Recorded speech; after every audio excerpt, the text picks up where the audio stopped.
Lebanon এক অপূর্ব সুন্দর দেশ, ল্যান্ড অফ বিউটি। ভূমধ্যসাগরের তীরের এই সুন্দর দেশটিকে অনেকে বলেন আরব দুনিয়ার সুইজারল্যান্ড, অনেকে বলেন মধ্যপ্রাচ্যের প্যারিস। সেই লেবানন কি এখন আর একটা গাজা হয়ে উঠতে চলেছে?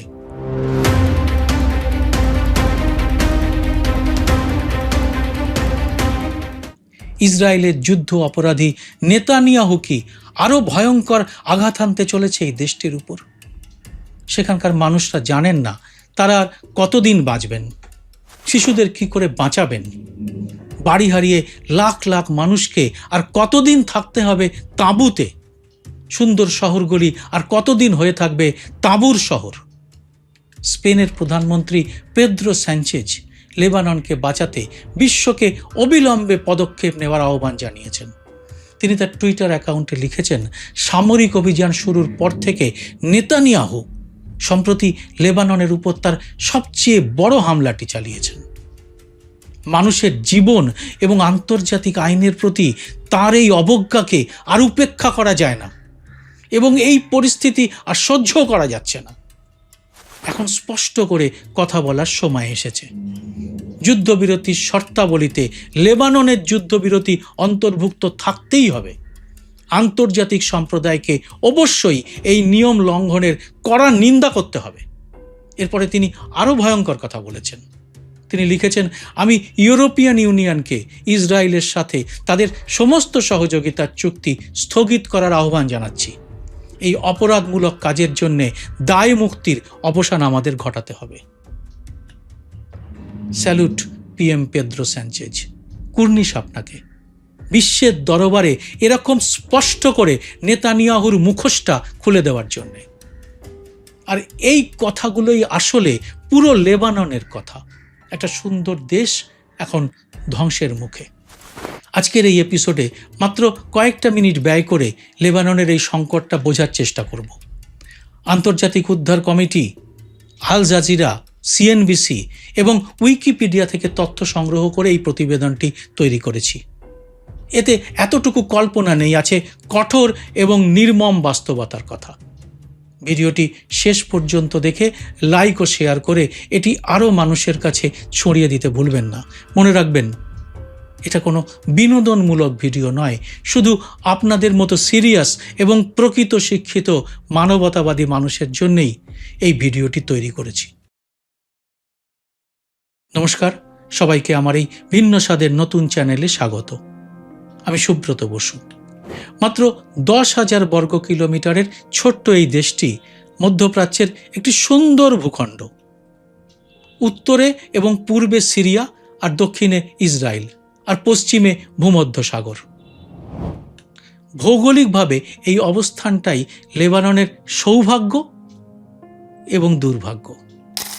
আমাদের কাহিনীর জন্যও এই মানচিত্রটা জানা খুব জরুরি।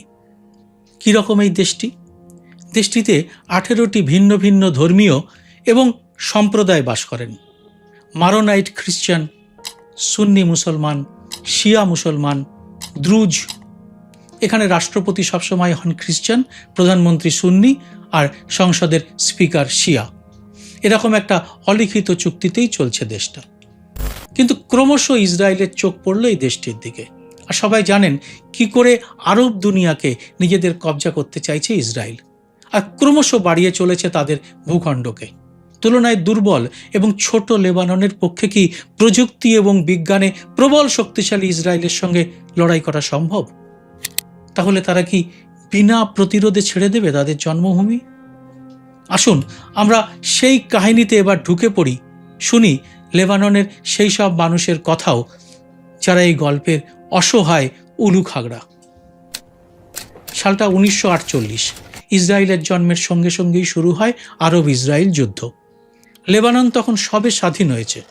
সেই সময় ইসরায়েলের হামলা থেকে বাঁচতে তাদের সীমান্ত দিয়ে ঢুকে পড়লেন হাজারে হাজারে ফিলিস্তিনি শরণার্থী। তাদের ক্যাম্প গড়ে উঠল বেইরুটের উপকণ্ঠে।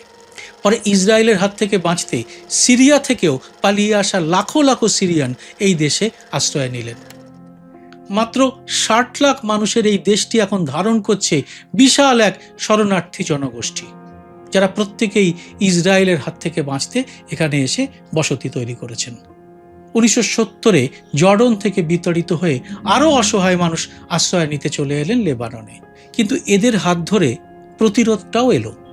এই সমস্ত সব হারানো মানুষগুলো প্রতিরোধে যুক্ত হলেন পিএলও বা প্যালেস্তাইন লিবারেশন অর্গানাইজেশনের সঙ্গে।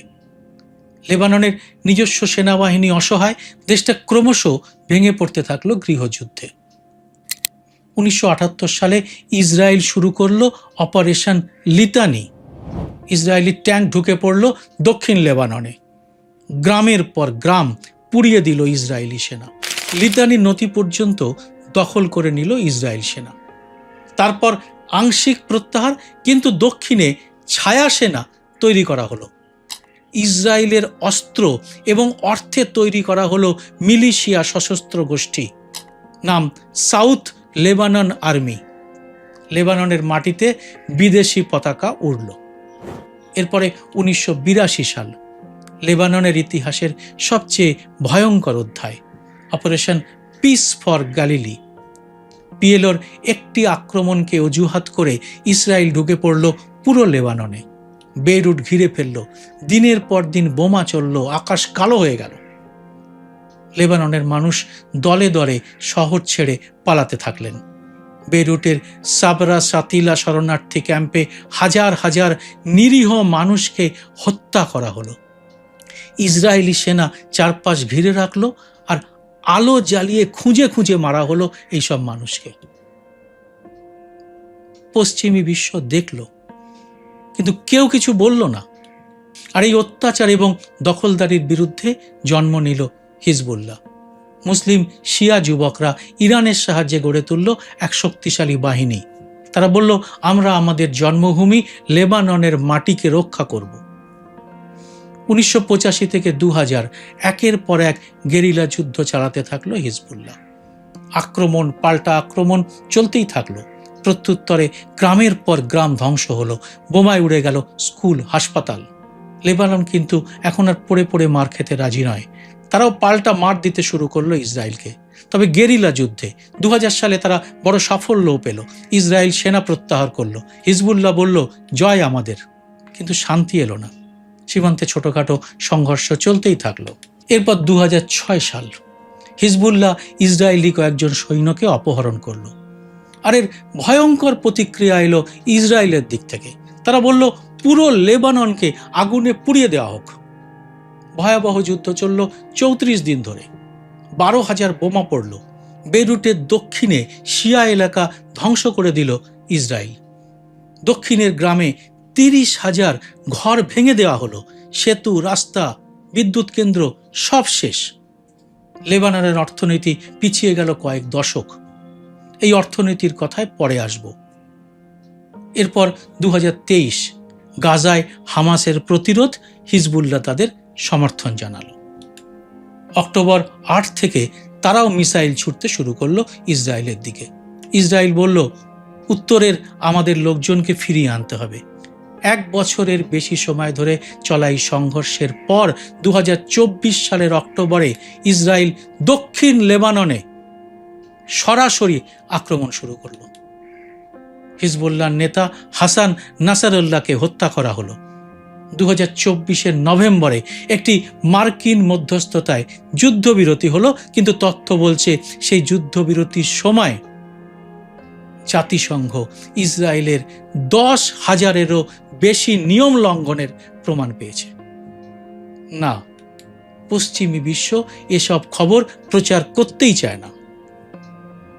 আর সম্প্রতি আবার আগুন জ্বলে উঠেছে লেবাননে। আমেরিকার পাগলা জগাই প্রেসিডেন্ট ট্রাম্প এবং যুদ্ধ অপরাধী নেতানিয়াহু ইরান আক্রমণ করে শিয়া সম্প্রদায়ের সুপ্রিম লিডার খামেনেইকে হত্যার পরে হিজবুল্লাহ ফের মিসাইল ছুড়েছে। ইসরায়েল বলল, আমরা নিরাপত্তার বাফার জোন বাড়াবো। আবার লিতানি নদী পর্যন্ত দখল করা হলো। গ্রামের পর গ্রাম ধ্বংস করা হচ্ছে। বুলডোজার চালিয়ে ঘরগুলোকে মাটিতে মিশিয়ে দেওয়া চলছে। মসজিদ, স্কুল, কবরস্থান সব এখন ধূলিসাৎ। সাদা ফসফরাসে জ্বলছে জলপাই বাগান। 10,000-এর বেশি ইমারত ধ্বংস হয়ে গেছে। কৃষি জমিকে বিষাক্ত করে দেওয়া হয়েছে। জলের পাইপ, বিদ্যুতের লাইন সব শেষ। 10 লক্ষেরও বেশি মানুষ উদ্বাস্তু হয়ে গেছেন। লেবাননের অর্থনীতি যে আগে থেকেই সংকটে ডুবেছিল, এবার তা পুরোপুরি ধসে পড়েছে। এবার বলবো লেবাননের অর্থনীতির মৃত্যুর কথা। 7 বছর আগে 2019 সালে লেবাননের অর্থনৈতিক মৃত্যু শুরু হয়। 2023 থেকে 2024 সালের শুরুর মধ্যে লেবানিজ লিরা তার মূল্যের 98% বেশি হারিয়ে ফেলেছে। অর্থনীতির ভাষায় যাকে বলে হাইপার ইনফ্লেশন। সাধারণ পরিবারের সঞ্চয় মুছে দিয়েছে এই চরম মুদ্রাস্ফীতি। কীরকম এই হাইপার ইনফ্লেশন? সরল করে বললে, আপনার ব্যাংকে যে 100 টাকা আছে, হঠাৎ দেখলেন তার আসল মূল্য কমে গিয়ে দাঁড়িয়েছে মাত্র 2 টাকায়। মানে যে টাকা দিয়ে আগে একটা গাড়ি কেনা যেত, এখন তা দিয়ে 1 কেজি চালও কেনা যাচ্ছে না। এটাই হয়েছে লেবাননে। লেবাননের আর্থিক খাতে 2019 সালের সংকটের পর থেকে $72 বিলিয়ন বেশি ক্ষতি হয়েছে। লেবানিজ আমানতকারীরা তাদের ব্যাংক অ্যাকাউন্ট থেকে এখন মাসে মাত্র $400 থেকে $500 তুলতে পারছেন। বছরের পর বছর কষ্ট করে জমানো টাকা ব্যাংকে আটকে আছে, কিন্তু তারা তা ফেরত পাচ্ছেন না। আজ লেবাননের প্রায় 80% মানুষ প্রায় আধপেটা খেয়ে বেঁচে আছেন। স্বাস্থ্য পরিষেবা, বিদ্যুৎ এবং শিক্ষার সুযোগ থেকে বঞ্চিত এখন এখানের মানুষ। বেইরুটের রাস্তায় এখন সারাদিন জেনারেটরের আওয়াজ। সরকারি বিদ্যুৎ থাকে মাত্র কয়েক ঘন্টা, বাকি সময়টা নিজস্ব জেনারেটর বা মোমবাতির আলোয় কাটাতে হয় মানুষকে। হাসপাতালে ওষুধ নেই, জ্বালানি নেই, ডাক্তার নেই। বেশিরভাগ দক্ষ মানুষ এখন দেশ ছেড়ে পালিয়েছেন। এবার লেবাননের আরেকটা ভয়াবহ তথ্য দিচ্ছি। লেবাননে এখন কত মানুষ বাস্তুচ্যুত জানেন? তথ্য বলছে এই ছোট্ট দেশে এখন 1 কোটিরও বেশি মানুষ বাস্তুচ্যুত। 1 মাসে লেবাননের 12 লাখ মানুষ, মানে প্রতি 5 জনে 1 জন ঘর ছেড়ে পালাতে বাধ্য হয়েছেন। আর এর মধ্যে রয়েছে 3.5 লাখ শিশু। এদের ভবিষ্যৎ কি? আগামী দিনে তাদেরও কি হতে হবে যুদ্ধের বোড়ে? বেইরুটের সমুদ্র তীরে এখন গড়ে উঠেছে বাস্তুচ্যুতদের তাঁবুর শহর। হাজার হাজার মানুষ খোলা আকাশের নিচে এইসব তাঁবুতে, স্কুলে, মসজিদে আশ্রয় নিয়েছেন। ইসরায়েলের উচ্ছেদের নির্দেশ এখন লেবাননের 1470 বর্গ কিলোমিটার দেশের প্রায় 14% এলাকা জুড়ে বিস্তৃত। মানুষকে ঘর ছেড়ে দিতে বলা হচ্ছে, কিন্তু যাওয়ার জায়গা নেই তাদের। লিতানি নদীর প্রধান সেতুগুলোতে হামলা করে দক্ষিণের এলাকাগুলোকে বিচ্ছিন্ন করে দেওয়া হচ্ছে, বিশ্বের সাহায্যকারী সংস্থাগুলো যাতে পৌঁছতে না পারে। খাবার নেই, জল নেই, ওষুধ নেই। অনেকেই বোমার বিস্ফোরণে আহত। তবে শরীরের ক্ষত তো দেখা যায়, কিন্তু মনের ক্ষত কে দেখে? 2025 সালের মার্চের একটি রিপোর্ট অনুযায়ী লেবাননের 5 জনের মধ্যে 3 জন মানুষ বিষণ্ণতা, উদ্বেগ এবং পিটিএসডিতে আক্রান্ত। আর এটা কিন্তু বর্তমান সংঘর্ষ তীব্র হওয়ার আগের চিত্র। একজন মানসিক স্বাস্থ্যকর্মী জানিয়েছেন 2024 সালে দিনে 30টা করে ডিস্ট্রেস কল আসতো, আর এখন আসে 50টা। তিনি বলছেন, আমরা যে পরিস্থিতিতে আছি সেটা একটা ক্রমাগত আঘাতের মতো, কারণ এর কোনো শেষ নেই। আর এইসব মানুষ, এইসব শিশু, এইসব কিশোরদের সামনে কোনো ভবিষ্যৎ নেই। এদের বাঁচাতে পারে একমাত্র বাইরের বিশ্বের সহায়তা। জাতিসংঘ এবছরের মার্চ থেকে মে পর্যন্ত 3 মাসের জন্য মোট $308 মিলিয়ন তহবিল সংগ্রহের আবেদন জানিয়েছে। এই অর্থ দিয়ে 10 লাখ মানুষকে সাহায্য করা হবে বলে তারা জানিয়েছে।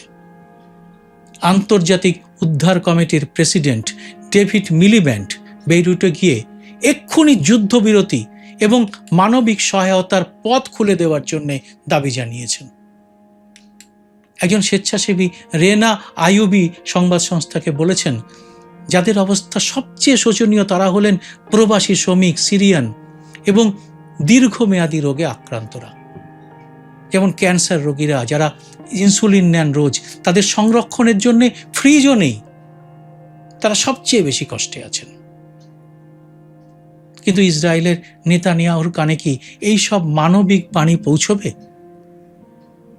আপনাদের মত জানাবেন কমেন্ট বক্সে। জয় হিন্দ, সত্যমেব জয়তে।